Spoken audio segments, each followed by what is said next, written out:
Genesis 22. Some time later, God tested Abraham. He said to him, "Abraham."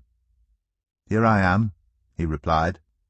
Then God said, "Take your son, your only son, whom you love, Isaac, and go to the region of Moriah.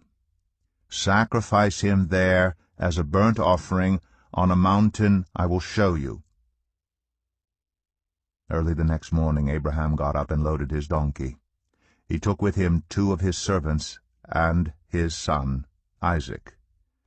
When he had cut enough wood for the burnt offering, he set out for the place God had told him about.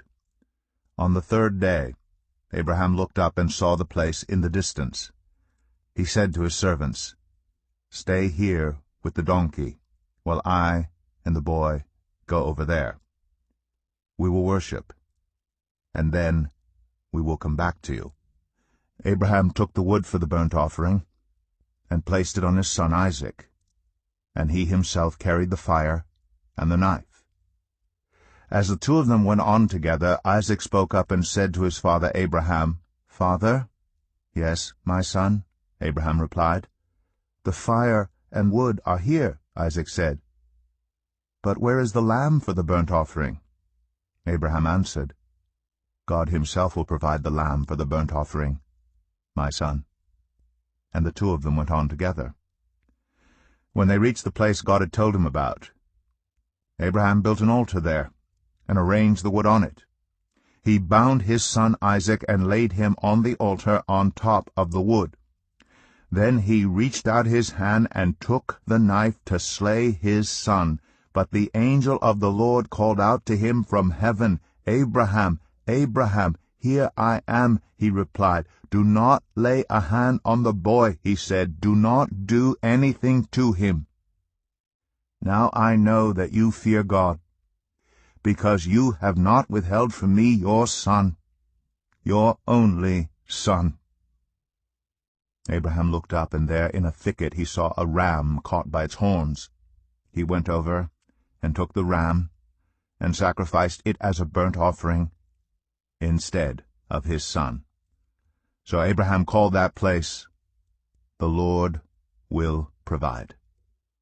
And to this day it is said, "On the mountain of the Lord it will be provided."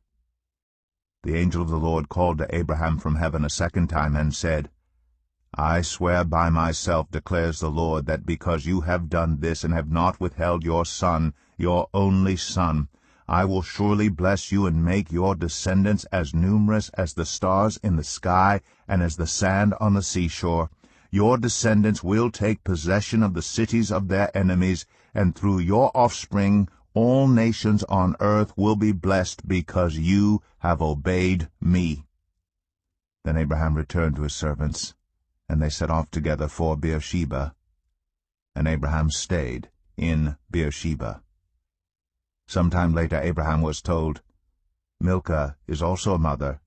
She has borne sons to your brother Nahor, Uz the firstborn, Buz his brother, Kemuel the father of Aram, Kesed, Hazo, Pildash, Jidlaph, and Bethuel." Bethuel became the father of Rebekah. Milcah bore these 8 sons to Abraham's brother Nahor.